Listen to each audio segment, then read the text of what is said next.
Lord Walter's Wife by Elizabeth Barrett Browning. But where do you go?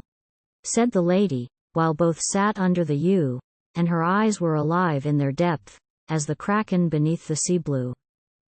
Because I fear you, he answered. Because you are far too fair, and able to strangle my soul in a mesh of your gulf-decolored hair. 3. That, she said, is no reason. Such knots are quickly undone, and too much beauty, I reckon, is nothing but too much sun. Yet farewell. So, he answered. The sunstroke's fatal at times. I value your husband, Lord Walter, whose gallop rings still from the limes. That, she said, is no reason. You smell a rose through a fence. If two should smell it, what matter? Who grumbles, and where's the pretense? But I, he replied, have promised another, when love was free, to love her alone, who alone from afar loves me. 7. Why, that, she said, is no reason. Love's always free, I am told. Will you vow to be safe from the headache on Tuesday, and think it will hold? 8. But you, he replied, have a daughter, a young child, who was laid in your lap to be pure. So I leave you. The angels would make me afraid. That, she said, is no reason. The angels keep out of the way. And Dora, the child, observes nothing, although you should please me and stay. At which he rose up in his anger. Why now, you no longer are fair. Why, now, you no longer are fatal, but ugly and hateful, I swear. 11. At which she laughed out in her scorn. These men. These men over nice, who are shocked if a color not virtuous is frankly put on by a vice. 12. Her eyes blazed upon him. And you bring us your vices so near that we smell them. You think in our presence a thought, 'twould defame us to hear. 13. What reason had you, and what right, I apple to your soul from my life, to find me so fair as a woman? Why, sir, I am pure, and a wife. 14. Is the day star too fair up above you? It burns you not. Dare you imply I brushed you more close than the star does, when Walter had set me as high? 15.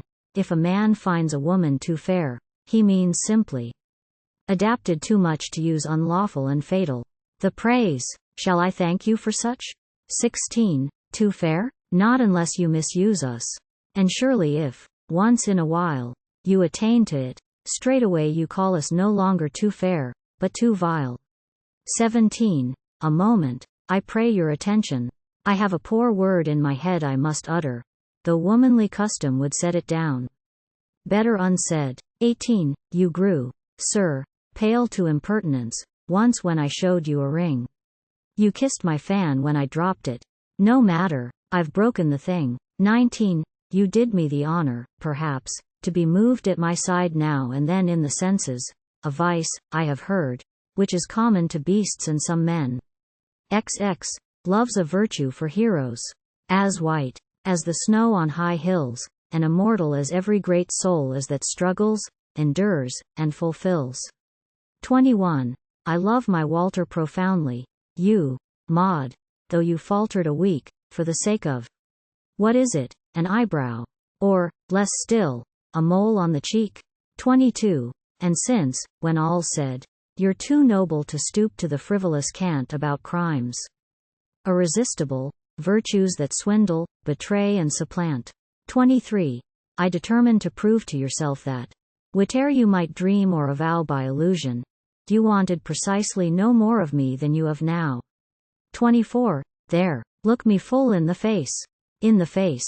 Understand, if you can, that the eyes of such women as I am are clean as the palm of a man. 25. Drop his hand, you insult him. Avoid us for fear we should cost you a scar. You take us for harlots, I tell you, and not for the women we are. 26.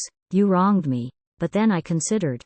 There's Walter, and so at the end I vowed that he should not be mulcted, by me, in the hand of a friend. 27. Have I hurt you indeed? We are quits then. Nay, friend of my Walter, be mine.